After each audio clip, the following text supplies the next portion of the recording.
The silence in Maria's small, sunlit living room was a living thing.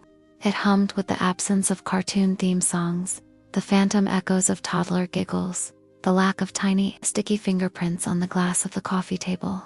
For 10 years, this room had been a weekend satellite of her granddaughter Chloe's universe.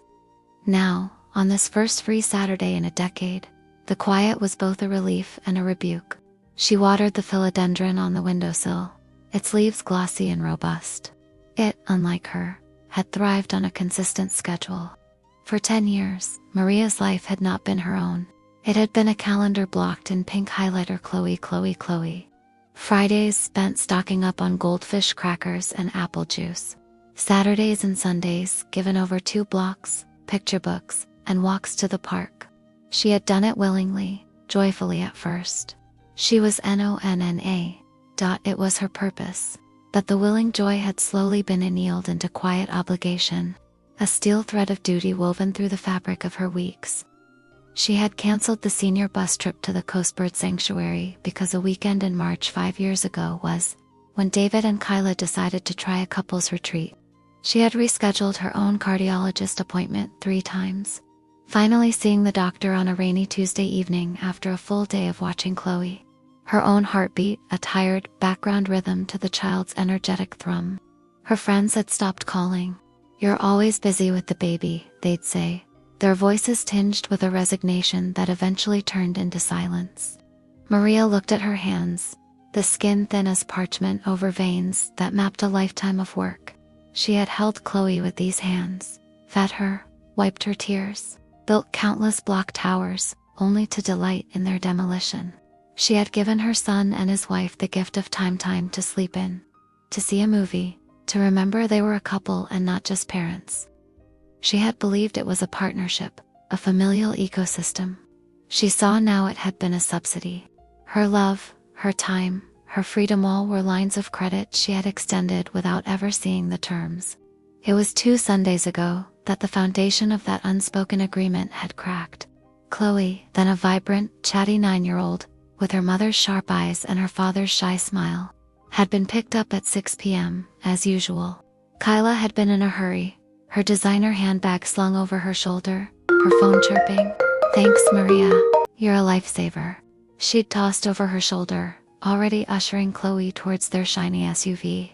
David, her sweet, perpetually distracted son, had given her a quick, absent-minded hug.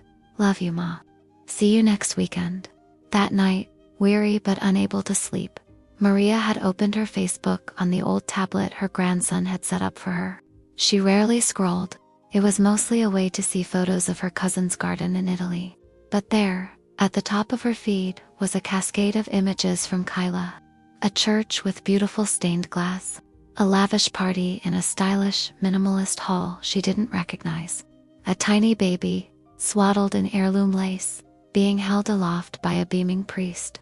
And there, in the center of every frame, was her family.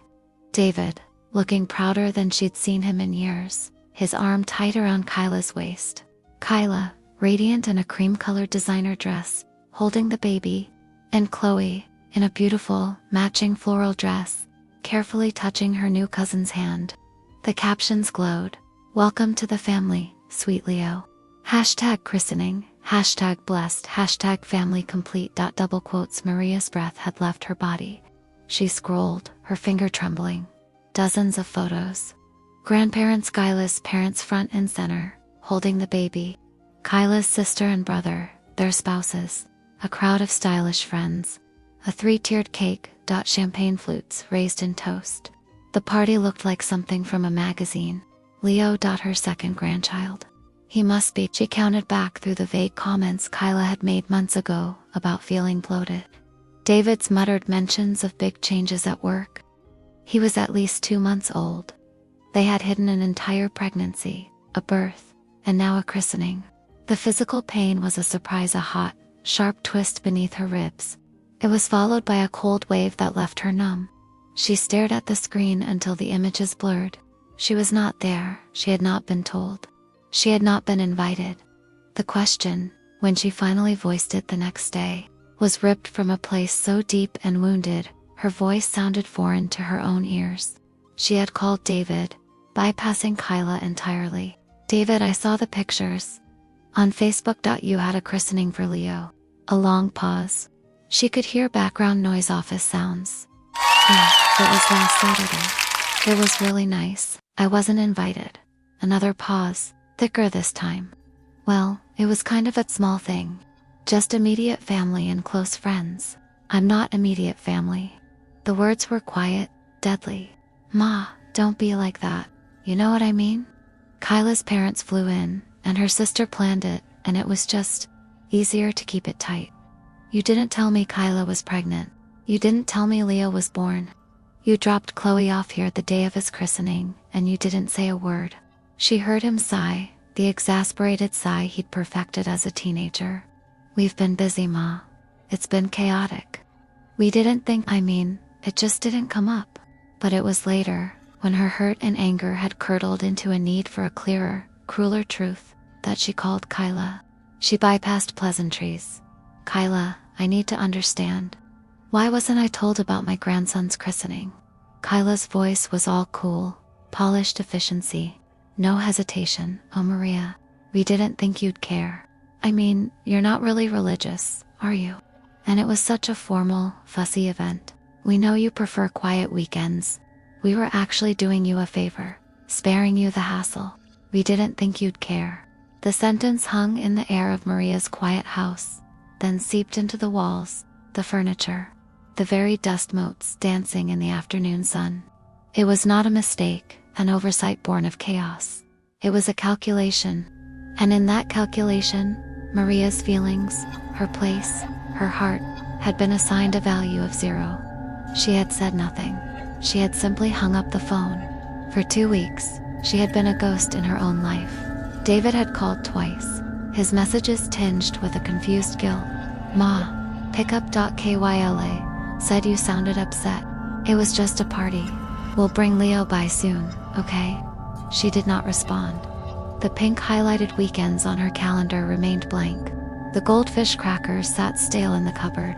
The silence she cultivated was not the empty silence of abandonment, but the fertile silence of a field left fallow.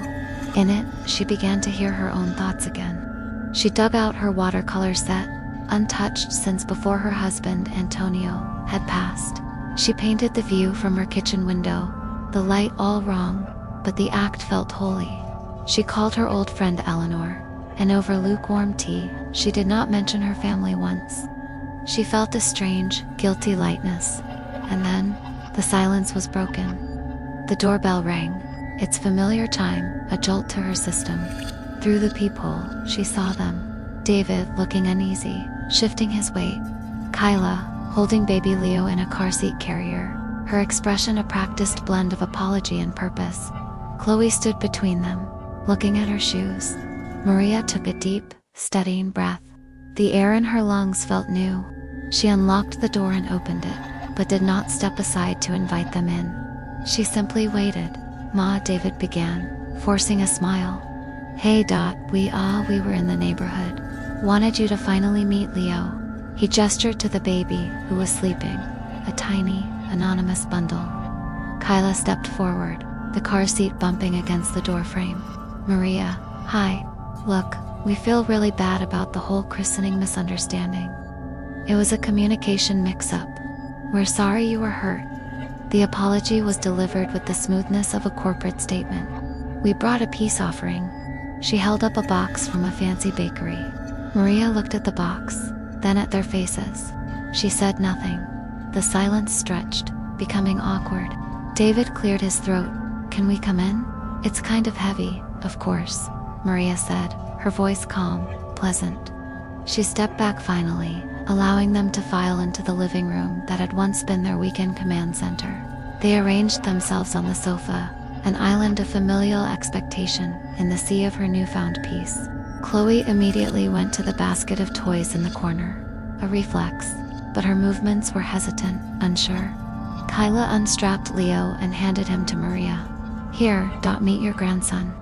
Maria took the baby. He was beautiful, with a thatch of dark hair and long lashes. He smelled of powder and milk. A fierce, ancient love surged in her. followed immediately by a protective pang of grief, for all he represented the hidden milestone, the secret joy, the deliberate exclusion. She held him for a moment, feeling the fragile weight of him, then gently handed him back to Kyla. "He's beautiful," Maria said. "Congratulations." The expected script demanded she now coo, ask questions, offer to hold him again. She did not. She returned to her armchair, folding her hands in her lap. David and Kyla exchanged a glance. The bakery box sat unopened on the coffee table. "So," David said, trying for hearty, "what have you been up to? We've missed our weekends." "I've been painting," Maria said. "Painting?" Kyla asked, a faint polite smile on her lips. "That's nice, the fence. Watercolors." "Oh," Kyla's interest evaporated. She adjusted Leo's blanket. "Well, we actually came by for a reason, Maria." Beyond the apology and introducing Leo. Here it comes, Maria thought. The other shoe. The reason for the apology: bakery goods. David leaned forward, elbows on his knees. "We've found a house, Ma. It's in Oak Hills. Great school district for Chloe, closer to my job. 4 bedrooms, a yard for the kids. It's our dream house." "I'm happy for you," Maria said, her tone still mild. "The thing is," Kyla jumped in, her voice taking on a beseeching, confidential tone she reserved for asking big favors. "It's a bit of a stretch for us financially. The market is just insane. Our lender said with our debt-to-income ratio, we'd need a cosigner to secure the mortgage." She paused, letting the words hang. "We were hoping you would do it." Maria looked from her son's hopeful, expectant face to her daughter-in-law's calculatedly earnest one. She thought of the canceled birdwatching trip, the rescheduled heart checkup, the decade of her life calendared in pink. She thought of the lavish christening photos, the champagne, the 3-tiered cake, the complete and utter absence of her presence, or even the thought of it. She heard the sentence, polished and delivered without a hint of malice. "We didn't think you'd care." She saw, with crystalline clarity, the truth. She was infrastructure, reliable, unpaid, and invisible until needed to underwrite the next phase of their dream. Her love was a utility expected, tapped into at will. Its cost never factored into their accounting. She felt no rage, no hysterics. She felt a profound, settling calm, as if a missing piece of her soul had finally clicked into place. "No," she said. The word was quiet, clean, absolute. David blinked. "Ma." "I said no. David, I will not co-sign your mortgage." Kyla's facade cracked, revealing sheer disbelief. "Maria, wait, just hear us out. We have all the paperwork. Your Social Security and pension income would make it a breeze. You wouldn't have to do anything. It's just your name on the paper. It would mean the world to us. For your grandchildren." Maria looked at Chloe, who had stopped playing and was watching the adults with wide, worried eyes. She looked at baby Leo. Her love for them was a mountain in her chest, immutable and eternal. But she understood now that loving them did not require her own erasure. "I understand what it would mean for you," Maria said, her voice still even, almost gentle. "But you miscalculated." "Miscalculated," David said, confusion turning to frustration. "Yes, for 10 years, you calculated that my time, my love, my availability had no cost. You calculated that my feelings about my own family's milestones were negligible. You told me, explicitly, that you did not think I would care." She paused, letting the memory of those words settle between them like a shard of ice. "So now, you must understand, based on your own calculations, my financial support, my credit, my name on your paper, these are also things you should not expect me to care about providing." Kyla stood up, Leo clutched to her chest. "This is about the christening. That's what this is. You're going to punish us? Punish your grandchildren? Over a party? That's incredibly petty, Maria." "It's not about the party, Kyla," Maria said, rising as well. She was shorter than her daughter-in-law, but in that moment, she seemed to fill the room. "It's about the sentence. We didn't think you'd care. You showed me exactly how you see me. I believe you. So now, I am showing you who I am when I am not the person you assumed would always be there, uncaring and unconsidered. I care very much. I care about myself. David was on his feet now, red-faced. Mom, this is ridiculous. You're overreacting. After everything we've been through, after all you've done for Chloe, you're just going to cut us off like this. Over a stupid snub. It's not a snub, David. It was a revelation. Maria walked to the front door and opened it. The afternoon light streamed in, outlining her figure. Our arrangement is over. The weekend babysitting. The on-call grandmother. The invisible support. It's done. You will need to make other plans. You can't be serious. Kyla sputtered, gathering the diaper bag. You're abandoning us. Your own son. Over your wounded pride. Maria looked at her son, her boy, and felt a wrenching sorrow that did not change her resolve. I love you, David. I will always love you. And I love my grandchildren. But I am no longer a resource to be managed. I am a person, and you forgot that. So now, you need to leave. She held the door, her posture unwavering. For a moment, David looked like he might argue, might try to bulldoze through with guilt and filial obligation. But he saw something in his mother's face he had never seen before, a border, clearly drawn and immovably defended, a finality. He took Chloe's hand. Come on, honey. Kyla shot Maria a look of pure, venomous incredulity. You'll regret this, she hissed, marching out with the baby. David paused at the threshold. His eyes were hurt, bewildered, angry. I don't even know who you are right now, Ma. I'm the person you never bothered to see, Maria said softly. Goodbye, David. He walked out. Maria closed the door. She engaged the deadbolt with a solid, resonant click. The sound echoed in the quiet house. She leaned her forehead against the cool wood. From the other side, she heard the SUV doors slam, the engine roar to life, and the sound of tires on asphalt fading away. Tremors ran through her. She was not made of stone. The grief was a cavern inside her. She had likely just severed the primary relationship of her later life. The weekends would now be eternally, painfully quiet. She might not see Chloe or Leo grow up. The cost was catastrophic. But beneath the grief, rising like a clean, cold spring from bedrock, was a feeling she had almost forgotten: integrity. Self-possession. The profound rightness of saying no when every fiber of her conditioning screamed yes.